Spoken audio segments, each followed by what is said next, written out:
Gear up, Scooter fam. Let's recap on what we know about the new Emove Daytona project from Voro Motors.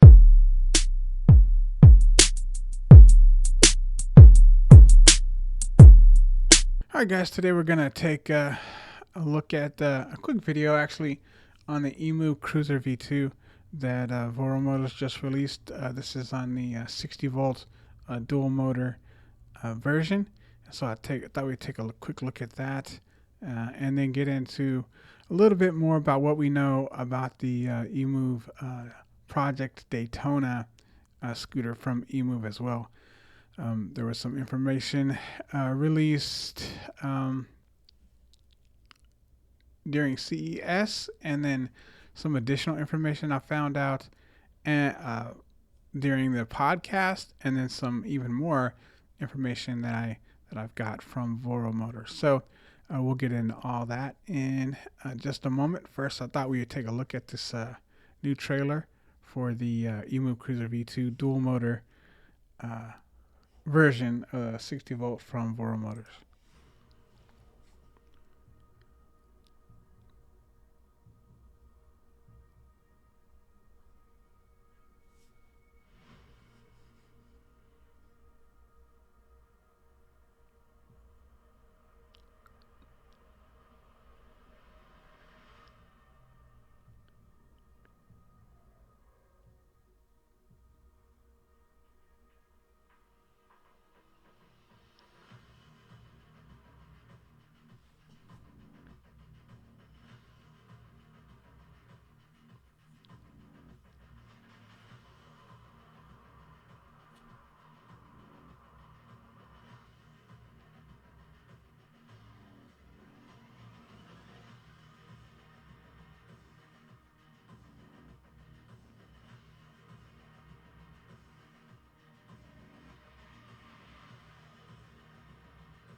All right.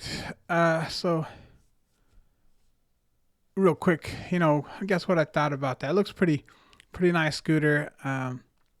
Obviously, it's a dual motor version of the Emove Cruiser V2 in a 60 volt system, which is awesome idea. I think I really like the idea of a dual motor version of the Cruiser V2.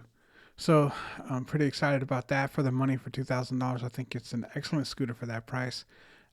As far as what you get for the money, it's very close to, I believe, the Klima that I have, and so a very impressive scooter for the dollar. So before we get going, I'd just like to say that Voro Motors will now be stocking Namis and Tevrons. They are getting rid of their Dualtron line as well as their Cabo line, and they'll be focusing on Nami and Tevron to replace those. So that's just in case you missed it in the podcast that I uploaded yesterday. All right, let's go over the specs of the new Emove. I've been told that they haven't decided on a name yet.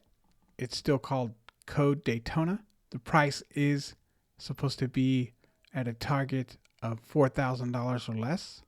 The range is expected to be around 40 miles at a top speed.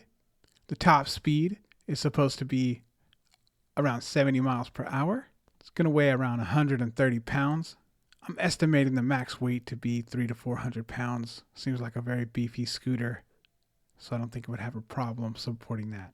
The motor power is currently 2,000 watts per hub motor, front and back. The battery size is a 72 volt, and they're going back and forth between 40 amp hour and 50 amp hour. This is mainly based on the shipping costs going between each other. So it'll either be 40 or 50 amp hour, depending on how light they can get the scooter and include it into the price of shipping without burdening the customer too much with shipping costs. The throttle is either going to be a thumb throttle or an inverted thumb throttle. I was explained that the inverted thumb throttle was just a vertical thumb throttle that was inverted, and so you're pushing up instead of pushing down.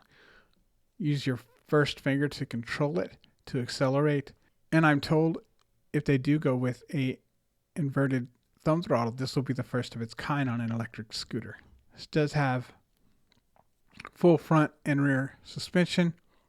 Should be probably fully hydraulic suspension, and I would assume it would be adjustable as well. Should be dual hydraulic disc brakes as well. The tire size is 13 inches. They're both tubeless pneumatic tires, and I assume they would have some sort of puncture resistance in them as well.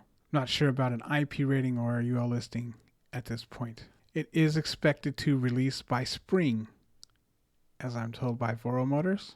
All right, let's take a look at how it compares to some of the other scooters in its class. Assuming that we're talking about the class of $4,000 scooters in that range. So we have the Cabo King GT, the T-Wing Mars XTR, the InMotion RS, the Nami Burn E Max 2, or the Burn E2 Max. These are all scooters that are roughly around the same price range. So considering it has a top speed of 70 miles per hour, I would say that in that regard, it will likely stand alone versus these other scooters. The range of 40 miles is probably what would be expected. We're talking about a top speed. So assuming that you're likely not going to be going 70 miles an hour on a consistent basis, you'll probably get much more than 40 miles of range. I certainly would if I got the Emove Daytona, whatever they decide the name is going to be. I don't believe it's going to be Daytona. That's just the name of the project. But there's been no final decision on the name yet. The weight is roughly the same as, let's say, the King GTR or the Mars XTR. I would assume the 0 to 15 when tested is going to be around the same as well. Weighs about the same as those scooters. Motor power is 2,000 watts apiece, same as those scooters as well. Similar battery size. The inverted thumb throttle is really interesting. I think I would love to see how that plays out and see how that feels. It's a really interesting idea. So yeah, pretty excited about this scooter. 13-inch tires. So let me address the 13-inch tires. I think it's just interesting. The scooter is marketed as an off-road scooter, so I would expect them to have some pretty beefy tires. 13 is really big. The average guy, 1983, seemed to think that might cause for some instability because of a experience that he had with other scooters. So I would say I'm not sure that a larger tire would necessarily contribute to instability personally. That doesn't mean that, that's everything that I know, but I'm not sure I can understand just the tire size alone going up and being unstable. In fact, I would think the opposite. Just off the top, I would think that larger tires would have an ability to become more stable, not less stable. I think one of the benefits that you might gain from going to a larger tire would be stability. I could be wrong though. So, I mean, these scooters are I like the design. I like the design quite a bit. I like the scooter a lot. It's my favorite scooter right now that I'm watching. No question about it. Now that I know it's going to be released by spring and it's going to be under $4,000 likely, it's high on my list of scooters that I'm going to be contemplating when it comes time to make my next purchase. I can't say for sure that I'll be able to pull it off.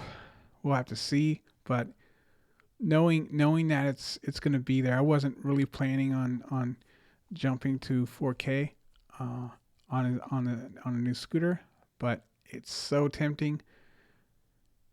Spring release, which is when I'm kind of targeting to maybe be in the market. $4,000 is not exactly what I was targeting.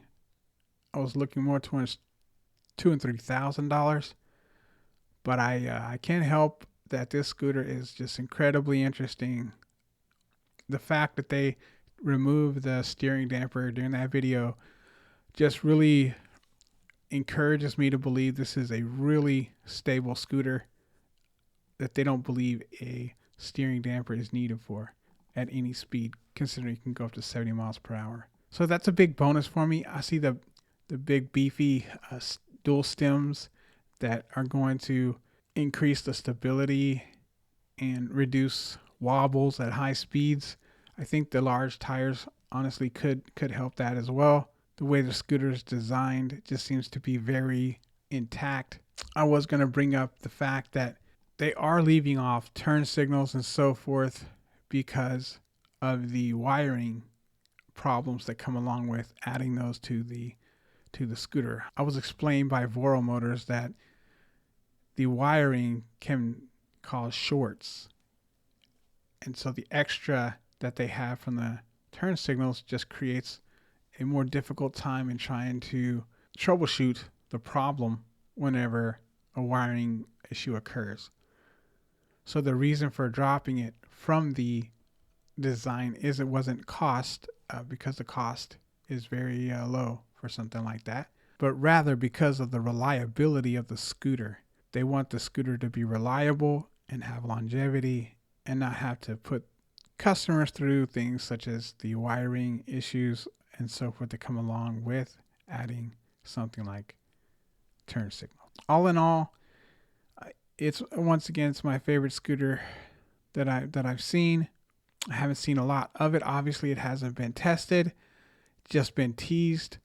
We've seen it at CES 2025. It looks amazing. 13-inch tires. I wouldn't necessarily say that I would think that would be a necessity for there to be a big, nice scooter, but clearly it adds to the beefiness. You know, the quality of the scooter. It looks really nice. It looks really sturdy. It looks very, made for pretty much anything you can throw at it. Like I said, it's being marketed as an off-road scooter. Although these tires look to be street tires, it does look like it could fairly well handle some off-roading. So I'll be keeping an eye on this. Right now, once again, this is probably my favorite scooter. I know they're talking about releasing another InMotion RS scooter, but I think that they may be changing the name. According to the Afterguy 1983, thought it was going to be called the V9 or something like that, which is interesting because InMotion has their electric unicycles called like the V11, V14 or something like that. So I think it's interesting that they would go ahead and call their next version of the InMotion RS something more similar to their electric unicycles, but we'll see. All right, guys, if you found this content helpful and you enjoyed it, please like, share, and subscribe. Consider joining my Patreon, picking up some merch, or buying me a coffee. Thanks, and happy riding.